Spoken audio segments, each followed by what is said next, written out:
Hey folks, this is Kalani. Another round of class changes have arrived on the beta, and along with the typical number tweaking that we see at this point in development, some larger changes are coming for mages and hunters. So what are we waiting for? Let's break it all down. Before we jump in, be sure to pop by our live stream sometime over at twitch.tv/KalaniTV. We stream every Tuesday, Wednesday, Friday and Saturday at 12 PM PST, and we always love chatting with you wonderful folks, so I hope to see you soon. Let's start with the mage changes, because some of these are actually crazy. The first massive change that affects all specs is the new Rune of Power. Forget about standing still to cast your Rune of Power. That's so Battle for Azeroth. Now Rune of Power will simply cast itself whenever you use your largest cooldown. So when arcane mages use arcane power, a Rune of Power will just pop up at your feet. For fire mages, when you combust, Rune of Power instantly drops as well, and for the frost mages is when you use Icy Veins. Now this does two things. The first is it takes one spell out of your opener and out of your burst setup. You always wanted Rune of Power alongside those abilities, so it's not a super big deal for it to auto-cast when you use your cooldowns. And you save a GCD, which lets you get to work smashing that boss's face in with super awesome arcane blasts or pyro blasts or whatever you're throwing at those poor loot pinatas. The second major change this thing does is it ties the cooldown of Rune of Power to your cooldown of, well, your cooldown. Rune of Power is literally just a passive now, so if you can reduce the cooldown on combustion, for example, which you can with talents like Kindling, you're also reducing the cooldown on this new Rune of Power. The same goes for Arcane Power and Icy Veins. The faster you get all of these spells back, the more Rune of Powers you're going to get in any given encounter. This will make cooldown reduction specs incredibly powerful because Rune of Power was also given a bit of a buff to counteract the fact that you won't have full control over it, and it won't have two charges. So Rune of Power will now last for 15 seconds up from 10. That will lock you into your rune's location for a bit longer than it did previously, but as long as you don't have to move, you're going to be kicking out some crazy damage for 5 seconds longer. Another change that will affect all mage specs is for mirror images. This will no longer be a DPS cooldown. The mirrors will only cast Frostbolt regardless of your spec, and their damage has been reduced drastically. They literally just tickle your target now. It's almost not worth casting for DPS whatsoever. It's instead going to be a defensive cooldown. While mirror images are active, you take 20% reduced damage, and the only way a mirror can be defeated is if you yourself take direct damage. So that's up to 40 seconds of 20% damage reduction. That's kind of crazy. Obviously, if you're taking constant damage, it's not going to last the full 40 seconds, but there will also be a 2-second grace period to ensure you have your defensive cooldown for at least 6 seconds total every time you use it. Still, not too bad, and that's one less button to push in your opener, because with how much damage they deal now, it really isn't worth using for DPS. Then we also have some arcane changes to talk about. These are actually really exciting for anyone who loves arcane. First up, arcane power cooldown reduced to 2 minutes, down from 3 minutes. Bear in mind, that also brings the Rune of Power cooldown along with it, just something to consider, but you can go pew pew pew more often than previously. Touch of the Magi now generates 4 arcane charges on cast. This is huge and basically takes the charged up talent and crams it into this other ability we will always want to use, which is baseline, by the way, and it has a 45-second cooldown. So as long as you have this spell ready, you can start your burst window at any time. Baked in, charged up. Not too bad. And because it's more or less worthless now, the charged up talent has been removed and replaced by Arcane Echo.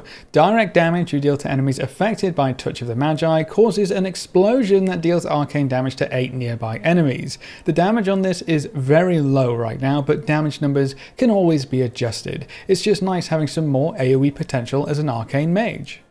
Speaking of multi-target damage, the resonance damage per target hit with Arcane Barrage has been increased to 15%, up from 10%. A nice little boost for that talent as well to keep up with Cleave. And then on the last row, Time Anomaly is being changed. It now grants Time Warp for 6 seconds instead of a chance to get arcane charges. Time Warp for 6 seconds is cool, but I don't think anything will ever compete with Overpowered on that row, especially when Arcane Power's cooldown is being reduced. And then there's also a new talent on the second row, Master of Time. Reduces the cooldown of Alter Time by 30 seconds. Alter Time resets the cooldown of Blink when you return to your original location. Catching an Arcane Mage in PvP is going to be a nightmare, that's for sure. With all of these changes in play, Arcane Mages don't have to use 5 global cooldowns to get their damage rolling. They can just jump straight into it with an instant 4 Arcane charges on Touch of the Magi and instant Rune of Power on Arcane Power. And mirrors aren't worth using, so that's one less spell right there. It actually feels pretty smooth on the beta right now, and we have more AoE potential with those talent changes too. Fire has a handful of changes as well. Phoenix Flames will no longer be a guaranteed crit. That means you can't use it to trigger hot streaks purposefully outside of combustion, and its main use will be just to spread ignite. I don't really like this change because Fire has enough problems as it is at the start of an expansion chaining hot streaks, and losing a reliable source of that is going to hurt. They did reduce the recharge time from 30 seconds to 25 seconds, so that's something, but I still think Fire is going to be in a bit of a bad spot.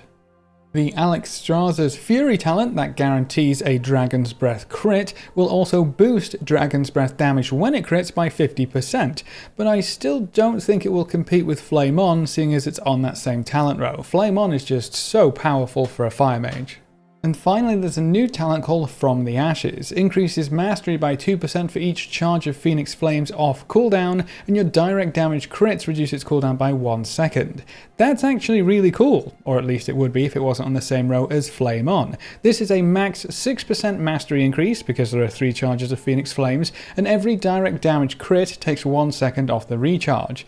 Maybe if the recharge were lower, or if this reduced it by more, it could work out really well. But with a 25-second recharge, all this talent does is give you a bit of mastery. I think it's a cool idea, and I would love to see more gameplay revolve around Phoenix Flames, but it might be tuned a little low right now. That's all we have for the mages. Let's move on to the hunters. Marksmanship is getting some attention and quite a few things are being swapped around. For starters, focus costs are being increased on aim shot, which is now 35 up from 30. Arcane shot and multi-shot, those are both 20 up from 15. That will make focus regen more important, and then rapid fire duration has also been lowered to 2 seconds from 3 seconds to make that even more rapid. The total damage should remain unchanged though. Spending more focus isn't going to feel great initially, especially when we don't have too much haste at the start of the Shadowlands expansion. There are also some talent changes coming. Master Marksman is being changed to offer you a return to the bleed debuffs from earlier versions of MM. Your special shot crits cause your target to bleed for 15% of the damage dealt over 6 seconds. This could be useful with some other talents later on, but you're going to be very reliant on crit. Serpent Sting had its duration increased to 18 seconds, up from 12, so if you decide to run around with a good old poison dot, you won't have to refresh it quite as often. On the second row, Careful Aim has had the low health benefit removed. Apparently Kill Shot is the only execute a hunter needs nowadays, but the high health threshold has been lowered to 70%. That means we deal even more damage at the start of a fight, and hopefully Kill Shot will make up for the removal of the execute portion of that talent. Steady Focus has been redesigned. Casting Steady Shot twice in a row now increases your haste by 7% for 10 seconds, so we're back to pairing up Steady Shots if you take this talent. That's an interaction I did not miss, but 7% haste might just be worth the extra effort. Streamline has been changed as well. Rapid Fire damage is increased by 15%, and Rapid Fire now also reduces the cast time of your next aim shot by 30%. That's an interesting one. I always love interactions between abilities, and reducing the cast time on an aim shot is always going to be pretty valuable.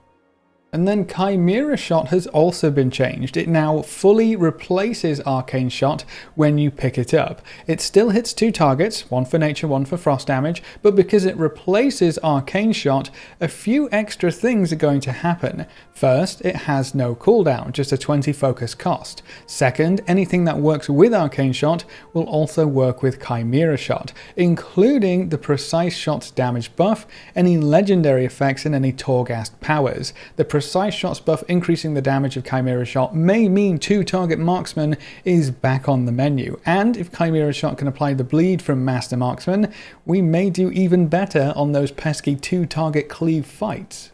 The Lethal Shots talent, Proc Chance, has been increased to 30%, up from 20%, a nice buff there. And to finish off, Lock and Load's proc chance has been increased to 8% up from 5%, just in case you wanted some free aim shots to go along with everything else. As a quick note, the beta is moving quite rapidly at this point. We've moved into tuning and tweaking territory. That's why you're seeing a lot of numbers get shifted around. Numbers tuning is usually one of the last things to come through, and the latest beta build includes numbers tuning for classes, specs, talents, legendary effects, conduits, and soulbinds.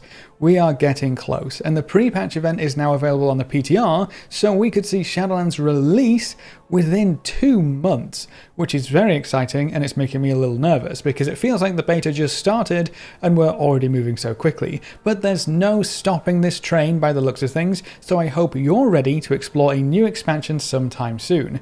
Go get those long boys before it's too late. But that's it for this video. What do you think of these class changes from what we've seen so far? That Rune of Power change is pretty big, I think, and Marksmanship Hunter is getting some attention finally. Is there a class that you think still needs some dedicated love from the dev team? If so, which one? Leave all your thoughts in the comment section below. If you want to explore the beta or help us get ready for Shadowlands, you can find us over at twitch.tv/KalaniTV. We stream every Tuesday, Wednesday, Friday and Saturday at 12 PM PST, and watching the stream and coming to say hi is one of the best ways you can support the channel right now, and if you ever wanted to be included in the long list of names at the end of every video, a subscription on Twitch is the easiest way to make that happen. You get a free sub to any Twitch channel if you have Amazon Prime too, so be sure to take advantage of that. A big thank you to everyone who subscribed on Twitch already, and to our supporters over on Patreon. You can see their names floating by on screen. If you want to join these lovely guys and gals, well, now you know how. Remember to leave a like just below the video before you leave, and if you want to see more, make sure to subscribe. But apart from that, thanks for watching folks, good luck and have fun, and as always I will see you next time.